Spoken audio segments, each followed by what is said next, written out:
بسم اللہ الرحمن الرحیم۔ نور طیبہ چینل سے اللہ بشکریار۔ گفتگو کے سلسلے میں پروفیسر ڈاکٹر ابرار محی الدین صاحب، سابق پروفیسر IUB بہاولپور ہمارے ساتھ ہیں۔ ڈاکٹر صاحب سے آج کا جو ہمارا سوال ہے وہ عقیدہ آخرت اور موجودہ اسلامی معاشرہ کیا ہے؟ بسم اللہ الرحمن الرحیم۔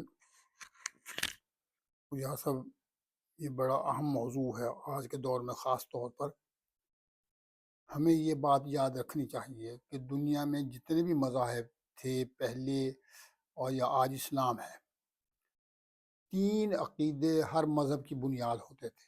ایک، خدا کا تصور کہ وہ معبود حقیقی حاکم مطلق وہی ہے، اور نبوت پر ایمان کا تصور کہ نبوت ایک ادارہ ہے جو انسان اور اس کی اللہ اور اس کے مخلوق کے درمیان میں ایک تعلق جوڑتا ہے۔ اور تیسرا چیز کہ انسان کو یہ بتایا جاتا ہے کہ اس کو ایک خاص مقصد کے تحت پیدا کیا گیا ہے، بے مقصد پیدا نہیں کیا گیا، اور اس مقصد کی تکمیل اور عدم تکمیل کے بارے میں ایک مقررہ وقت پر پوچھا جائے گا کہ ان مقاصد کی تکمیل آپ کی تھی یا نہیں کی تھی، یا کی تھی تو کس حد تک کی تھی۔ اس کو عقیدہ آخرت کہتے ہیں۔ عقیدہ آخرت یہ تمام مذاہب کی جان ہے، عیسائیت میں بھی ہے، یہودیت میں بھی ہے، تمام مذاہب میں پایا جاتا ہے۔ دیکھیں، قدرت نے قرآن پاک میں ایک چیز صاف طور پر بیان کی ہے کہ افحسبتم انما خلقناکم عبثا وانکم الینا ترجعون، کہ تم یہ سمجھتے ہو کہ ہم نے تم کو عبث پیدا کیا ہے اور تم ہمارے پاس لوٹ کر نہیں آؤ گے۔ یعنی اللہ یہ فرمانا چاہتا ہے کہ زندگی مختلف مدارج اور سٹیجز سے گزر کر پھر بہرحال ہمارے پاس ہی آئے گی۔ تو انسان کی زندگی کی خاطر اللہ جل شانہ نے یہ پورا ایک نظام کائنات ترتیب دیا ہے تاکہ انسان کی زندگی اپنے ارتقاء کے مختلف مراحل میں کسی دشواری کا شکار نہ ہو، اس کی جسمانی ضرورتیں، اس کی روحانی ضرورتیں سب پوری ہوتی رہیں۔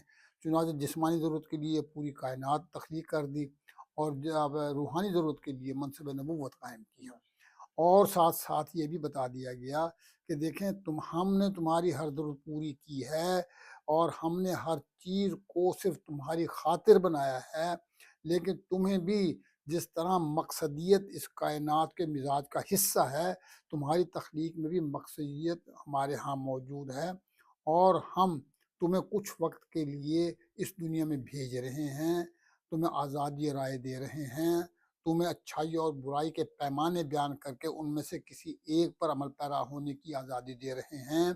لیکن یہ وقتی آزادی کو یہ مت سمجھیے گا کہ اس کا نام کیا، اس کی بات پس نہیں ہوگی۔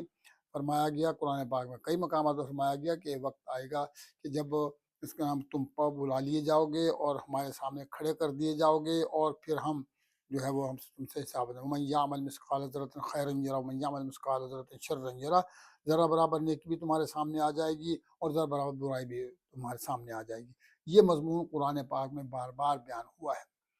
مسئلہ یہ ہے کہ اب اللہ جل شانہ نے جس انسان کو جتنے وسائل دے کر پیدا کیا ہے، وہ انسان اتنے وسائل کے بارے میں اللہ کے ہاں جواب دہ ہوگا۔ جس شخص غریب کے پاس وسائل ہی نہیں ہیں، اس کے ہاں سوالات بھی نہیں ہوں گے۔ جس کے پاس وسائل تھوڑے ہیں، اس سے سوالات بھی تھوڑے ہوں گے۔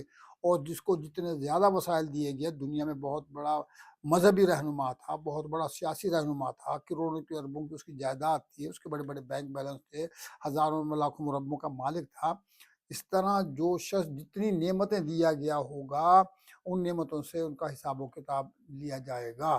قرآن کریم نے یہ بات صاف طور پر بیان فرمائی ہے، 30ویں پارے میں فرمایا ہے، اور حدیث پاک میں رسول اللہ صلی اللہ علیہ وسلم نے فرمایا ہے کہ رسول اللہ ان چیزوں کا اپنا جو ہے وہ ہم حساب و کتاب لیں گے۔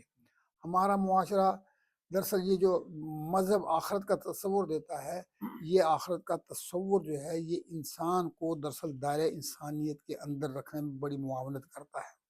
ٹھیک ہے جی، معاونت کرتا ہے، اور انسان کو کے الارمنگ ہے کہ دائرہ کار کے اندر رہو، ایک مقررہ وقت پر پکڑے جاؤ گے اور حساب و کتاب دینا پڑے گا۔ حقیقت یہ ہے کہ اس وقت ہمارے مسلم حکمرانوں میں دیکھ لیجئے، مذہبی حکمرانوں میں دیکھ لیجئے، سچی بات یہ ہے کہ کوئی شخص بھی مطلب ہے وہ خدا کے خوف سے مطلب آزاد ہو چکا ہے، اور اس کو یہ احساس نہیں ہے کہ میں اگر مذہبی شخص ہوں تو اس حوالے سے جواب دہ ہوں گا، میں اگر حکمران ہوں تو بیت المال کے سلسلے میں اور نفاذ قوانین کے سلسلے میں اللہ کے سامنے جواب دہ ہوں گا، میں اگر عدالت کا جج ہوں تو میں انصاف کتنا کیا کتنا نہیں کیا اس کے بارے میں جواب دہ ہوں گا۔ یہ تمام وہ چیزیں ہیں جس میں قدرت نے کیا کہتے ہیں کہ احتساب کا تصور رکھا ہے۔ آج پاکستانی مسلمان معاشرے میں زوال کی وجہ یہ ہے کہ مسلم سوسائٹی پوری کی پوری جو ہے وہ اپنا جو ہے وہ اس خوف خدا اور تصور جواب دہی سے غافل ہو چکی ہے۔ ہمیں یہ ذرا سوچنا چاہیے، خاص طور پر مذہبی لوگوں کو اور حکمرانوں کو خاص طور پر سوچنا چاہیے کہ کل کو قیامت کے روز حضور کے اللہ کے حضور پیش ہو کر اللہ کے سامنے کیا جواب دہ ہوں گے۔ بہت شکریہ ڈاکٹر صاحب، جزاک اللہ۔